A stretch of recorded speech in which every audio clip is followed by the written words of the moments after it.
Family जी, हमारे YouTube channel में आप सभी का स्वागत करती हूँ। मैं आप सबकी नीलम वर्मा और मैं आप सबके बीच का जो गीत लाई हूँ, तो आप सब लाइक से सब्सक्राइब जरूर करना, ज़्यादा से ज़्यादा सपोर्ट करना दोस्तों, भर भर के प्यार दुला जरूर देना। पियवा हरी हरी चूड़ीला बिकात बाय भैया मोरे उदास बाय ना। पियवा हरी हरी चूड़ीला बिकात बाय भैया मोरे उदास बाय ना। हमके चूड़ीला ना ले आई बातों के जवना ना जेवई बे। हमके चूड़ीला ना ले आई बातों के जवना ना जेवई बे। तोहरे हमरे कोहबर में करार बाय भैया मोरे उदास बाय ना।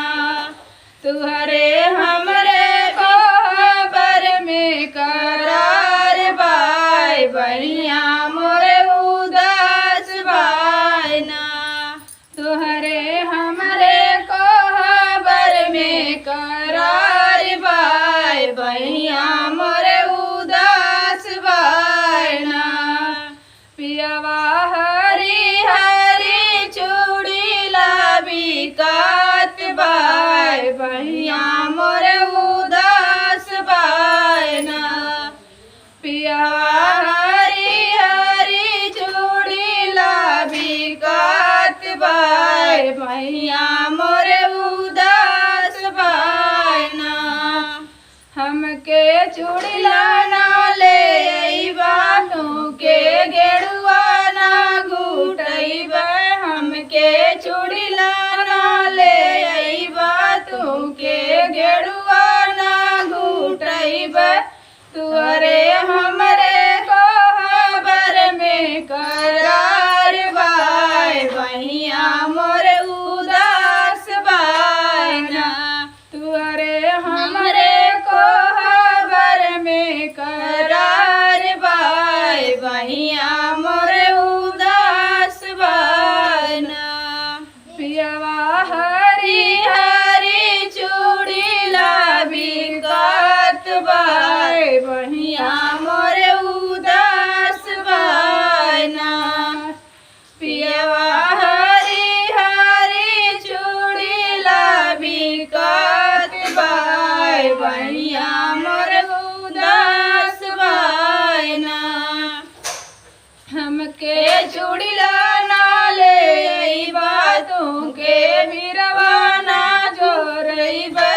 हमके चूड़ीला ना ले आई बातों के बिरवा ना जूचई बे। तुअरे हमरे कोहबर में करार बाय भैया मोरे उदास बाय ना। तुअरे हमरे कोहबर में करार बाय भैया मोरे उदास बाय ना। पियवा हरी हरी चूड़ीला बिकात बाय भैया मोरे उदास बाय ना।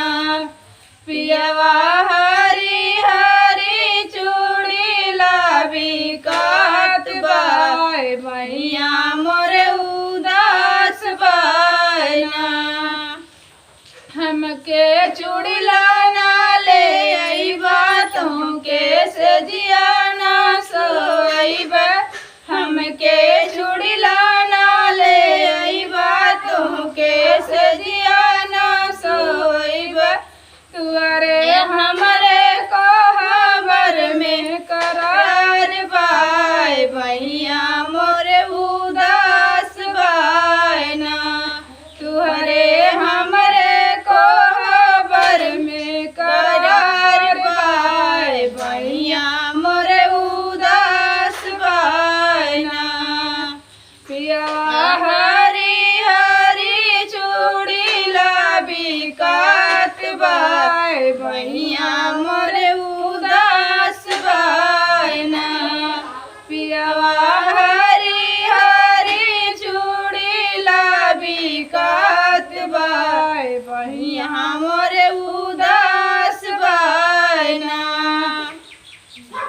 दोस्तों कैसा लगा हमारा गीत अपनी राय जरूर बताना कमेंट बॉक्स में।